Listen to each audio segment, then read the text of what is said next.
Percy, and Jackson. Two names when put together make a collection of internet users collectively lose their mind. You see, there are three camps in this fandom. Camp 1 is a delusional stan who has the books memorized and swears the movies are good, not only lying to others, but themselves. I call this camp Percy Jack stans. Camp 2 loves the books but never saw any movies because they don't want the idea of their beloved IP to be tarnished by shitty movies. Pussy Jacksons. And Camp 3 holds the books as their holy grail and acknowledges the movies are bad. Your average Percy Jackson fan. Now, which of these camps do I rest my eepy little head on at night?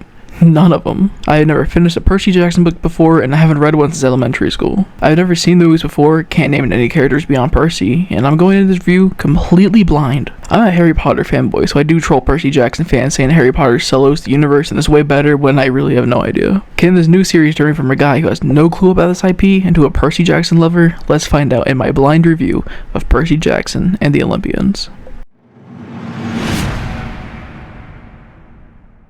Off rip, I got pulled into the story. Percy's actor Walker Scobell, who I know from the movie Secret HQ, where he played Charlie, does a very good job narrating the opening few minutes where we get a montage of his school life. He sees fantasy creatures no one else saw, but just as quick as they come, they also vanish. He walks to the roof of the school where it looks like he's about to swanton off of it, but the man who I think is the principal, not too sure, got him away from the edge. He gets bullied off being a lonely weirdo until he meets Grover. They get along because they're both nerdy-ass lonely kids. Posed in montage, Percy and his class take a trip to a museum where Percy's paper is going all wonky, and the class gets assigned to choose a statue and write about it. We flash back to Percy as a boy who found out he was named after Perseus. We get a story and it's one of persevering against all odds. Percy snaps out his flashback and yells for his mom when someone calls his name and a girl fucks with him about it. His teacher somehow blames Percy. Her name is Miss Gods, and Percy, trust me, I have been there. I have been there. The museum worker gave out the assignment interrupts and gives Percy a pen, calls it a mighty tool, and says the gods will speak to Percy when he was ready. Which, ooh, was that foreshadowing I see? Is it? I really don't know. I read these scripts as I watch the show and it goes along, so I'm not sure yet. Grover and Percy talk about the bullying on lunch break, and Percy talks about fighting back against the bullying, but Grover says just to ignore it. The same girl who bullied Percy earlier throws what looks like a piece of cheese at Grover's head, which is like, what the fuck is a massive waste of cheese? I love cheese. Percy goes to shove the girl, but doesn't even make contact with her. She flies back several feet into a fountain. She cries out that Percy pushed her. Suddenly, out of nowhere, Percy's teacher looks at him and says it was only a matter of time and turns into a beast with scales and wings. Percy's pen stabs her in the heart and she gets vaporized. We fade to white. Percy passed out on the floor, and the museum worker talks to Percy about what happened to his teacher, saying no one by that name exists. We got to Grover and Percy talking to really I don't know who, saying he never touched Nancy, the kid that he force pushed into the fountain. Her name is Nancy. Grover snitches on Percy, saying that he did push Nancy into the fountain, which was like, what the fuck, why you snitching, you asshat? Later, Percy is sitting on a bench talking to the museum worker, and he says Percy is special, but Percy doesn't want to hear it, and his ride comes to come pick him up. Percy goes home and to see what I believe is his stepdad watching football and a clearly struggling home. He asks Percy how he got kicked out of school, and Percy's confused because they called his mom's phone, but he picked up instead. Percy says he got accused of assaulting a girl on the field trip. He says Percy has to follow his rules if he's gonna live in her house. Percy says he doesn't even have a job, all he does all day is lose at poker. Percy finds his mom crying in the rain and hugs Percy. She isn't mad, she got Percy a welcome home gift, which looks like some pretty slapping candy. His mom asks if he wants to talk about Grover or something else, and Percy talks to his mom about his visions. He said that he's scared, and his mom calls out for Gabe, the name of the douche from earlier, says her and Percy are going on a trip, and they talk about football and stuff. I don't know, I'm not into throwing around the pigskin, but then they start talking about sandwiches and I'm right back in. Percy packs a bag and we cut to where we open on the show. Percy drenched in a thunderstorm on a beach, and it's a vision Percy has. We see some creature with a lantern approaching Percy, and then cut to him and his mom in the car, going inside, where they are in some house she reserved, not too sure. Percy talks to his mom about how he sees the world, and how it's weird and the daydreaming has turned more real as he got older.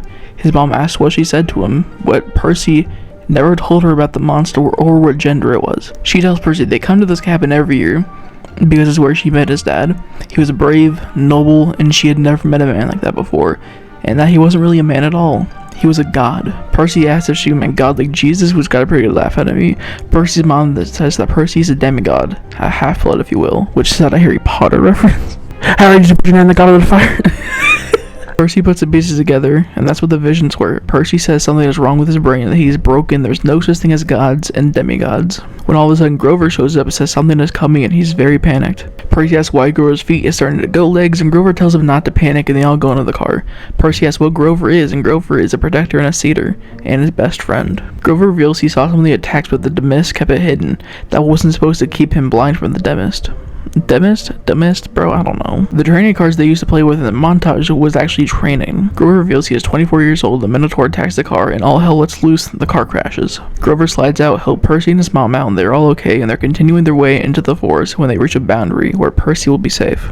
Percy's mom entrusts Grover to protect Percy, keep him safe. Grover swears to protect Percy from all dangers, and Percy's mom says she cannot go and enter the camp because she is human. Percy's mom gives a speech. Remember the stories, and he is not broken. He is a singular miracle and her son. Hold fast, brave the storm. The Minotaur in underwear stares tall and the group split. Percy's mom gets run over and squashed to death by the Minotaur, vaporizing. Percy takes out his pen and it turns into a sword. Percy charges the beast and attacks. Percy gets knocked down and the beast picks him up with a rock to finish the job, but he dodges, climbs onto his back, grabbing off and ripping a horn, stabbing it through the skull. Which, by the way, I cannot do this fight justice. I can't put it into words properly. This is one of the shortest yet best fights I've ever seen from a Disney television show. Genuinely seek this out on YouTube if you can find it. It was super fucking awesome. The CGI looks stellar. The acting that Percy did fucking cool. Just so cool.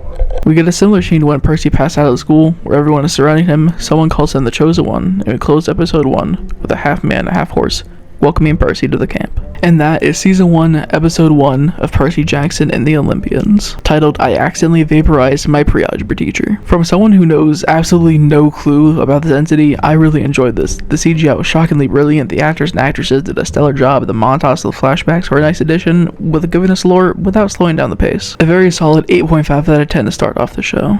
And there you have it, my review and recap for the first episode of Percy Jackson and the Olympians. Click the link in the description to pick up some brand new merchandise off my Bonfire store, follow me on all my socials, join the Discord, but most importantly, stay toxic and stay hydrated.